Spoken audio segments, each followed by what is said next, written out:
បងប្អូនជាទីគោរពស្រឡាញ់សកម្មភាពវគ្គបន្តនេះយើងឃើញហើយសូមជម្រាបសួរសុខសប្បាយទេបាទបង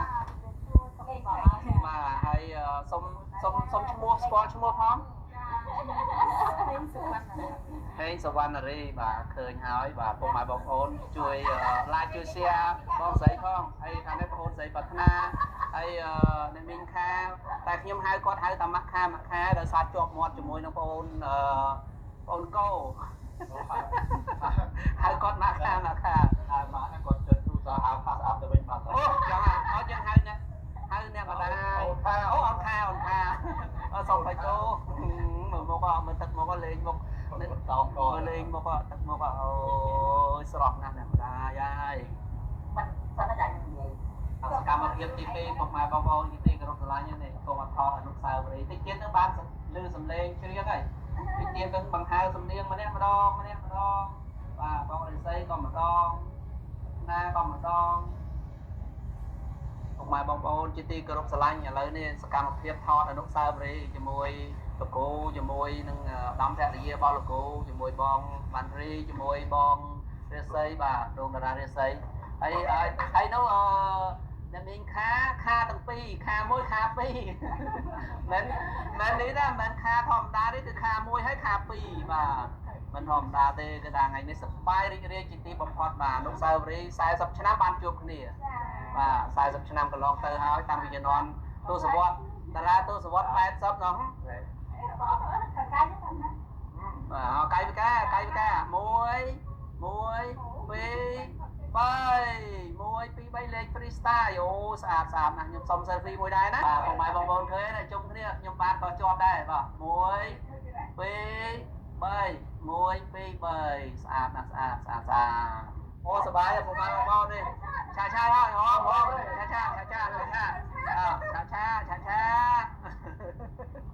អូថ្ងៃនេះសប្បាយមែនតើពុកម៉ែបងប្អូនជាទីគោរពស្រឡាញ់ហើយខ្ញុំឃើញបងរិស័យថ្ងៃនេះលេងខ្លួនខ្លាំងដែរបាទគាត់ថាគាត់ធ្លាប់សម្ដែងនៅក្នុងខ្សែភាពយន្តរបស់ខ្មែរយើងទសវត្សរ៍80គឺថាល្បីល្បាញខ្លាំង90សូម20ទោសបាទ20ទោស90គឺថាល្បីល្បាញខ្លាំងណាស់ហើយមហាជនគ្រប់គ្រងខ្លាំងមែនសម័យនោះគឺថាសិល្បករខ្មែរយើងគឺសប្បាយមែនតើបាទរីកមែនតើបាទហើយពេលនេះសប្បាយចិត្តណាស់40ឆ្នាំបានជួបគ្នាម្ដងមែនទេលោក40ឆ្នាំ43ឆ្នាំវិញទេបាទឆ្នាំហើយលោកមកមែនដល់40ឆ្នាំទេទៅ30ឆ្នាំជាងទេអត់ទេបានជួបដល់មុនជើងគាត់19ជួបមួយជើងហើយណាអូហើយជួប12ជើងដល់ស្លាប់អូជួប2ជើងស្លាប់បាទអូម៉ែខាបាន40ឆ្នាំហើយបាទអូបាទ10ឆ្នាំជាង6 10ឆ្នាំហើយបាទច្រឡំទៅច្រឡំបាទអត់ទេថ្ងៃនេះសប្បាយរីករាយមែនតើនេះបងស្រីខាងនេះបងស្រីខាហើយខាងនេះដំភរិយារបស់លោកគ្រូបរិយលោកប្រាប់ផងលោកគ្រូចាស់សិទ្ធិយល់លោកគ្រូបរិយបាទហើយប្រាថ្នាបងស្រីប្រាថ្នាហើយបងតារារិស័យហើយនឹងបងកបានរីហ្នឹងខ្ញុំប្រាប់ឈ្មោះឲ្យហើយគាត់ចំណាំទុកថ្ងៃក្រោយចង់ហៅថតហៅអីគឺថាបម្រើទស្សនិកជនតាមរយៈការសម្ដែងរឿងតាមរយៈការថត spot ថត promo ថតអីហ្នឹងគឺថាបានហើយបើបងស្រីដងតារារិស័យគាត់ថាបើសិនជាហៅថតមកតាំងពីបារាំងវិញមកជិះយន្តហោះមកជិះយន្តហោះទៅមកអស់ជាង1000ថតបាន200មួយថ្ងៃមួយខែយ៉ាស្មាត់ទៅបាទមួយខែហើយមួយថ្ងៃ200ព្រមអត់តួតារាទឹកភ្នែក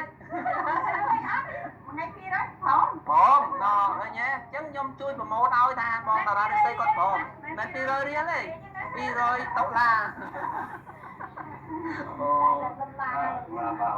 អរគុណលោកគ្រូខាងនេះនេះដែរខំបងចិត្តចំដែរបាទចិត្តចំខ្លាំងមែនតើតែតារាជិះចាស់បាទនេះកាមេរ៉ាបាទខ្ញុំបើកកាមេរ៉ាសូមជម្រាបសួរគាត់មកពីគាត់ជើញមកពីបារាំងមិនពីរាំងណាលោកគ្រូ2019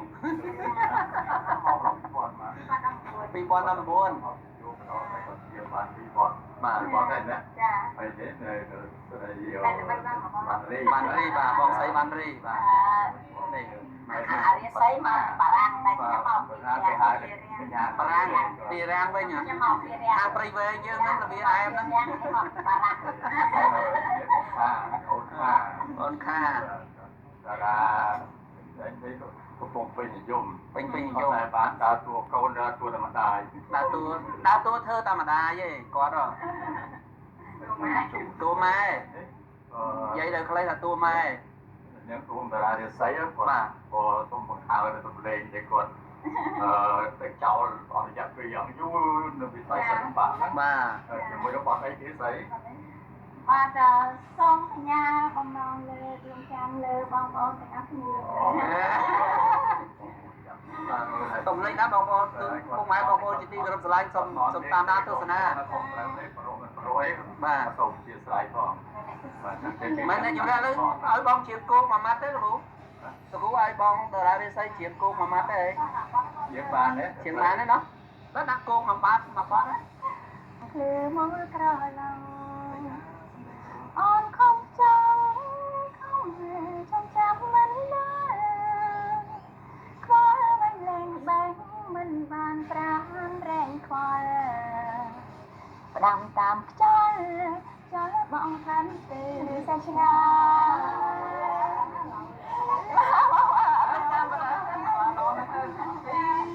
đây nó là bro nhảy ra cả lực nhảy đấy thì phải con cá nào ra đi rồi mình quán trên phi salad sẽ sắp phát này ចាចេញឆ្លាតចិត្តសិល្បៈ អូមែនឥឡូវចេះទៅ គឺតារាដែលគាត់ បងខ្ញុំទទួលព័ត៌មានពីបងស្អីមិញថាគាត់ហាត់ចេះហាត់ពួនជាភាសាភាសា ខ្លួនអត់ចេះទេគ្រាន់តែបង្ហាញកាយវិការបន្តិចបន្តិចហ្នឹងឯងកុំចង់ដឹងអីណាអត់ពេញទេទេ bên dưới đây សប្បាយដែរ đường បងវាស្អីពីអ្នកបងសប្បាយទេទៅញ៉ាំមកលោកចាស់អូនចាំបងស្អាតទេចាចាម្ចាស់អូនស្អាតរាល់ថ្ងៃចាម្ចាស់បងស្អាតដែរអរគុណចាស់អូនចឹងយើងធ្វើដំណើរតទៅមុខទៀតចានឹងយើងកំឡៅយូរឲ្យបងប្អូនអត់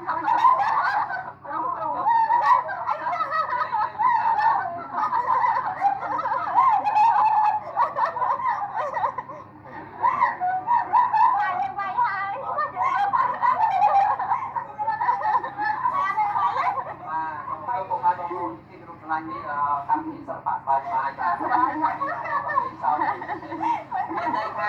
មានន័យថាផ្ដល់ភាពសប្បាយរីករាយលោកតាលោកយាយទីខ្លាំងដល់គ្នាដែរបាទចា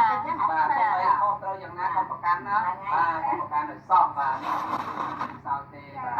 តែយកមកលេងសោទេប៉ុន្តែយើងធ្វើដើម្បីឲ្យសប្បាយឲ្យបាទយ៉ាងថាលខោទេពេលជិះខ្ញុំឃើញណាតែបើមិនជាលខោតែខ្ញុំឃើញគេឲ្យចាលេងចឹងចា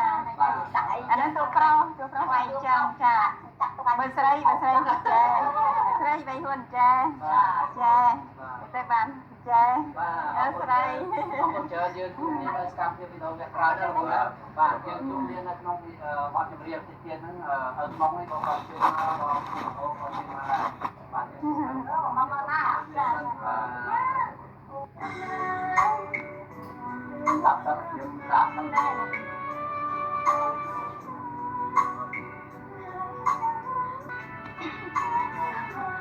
ស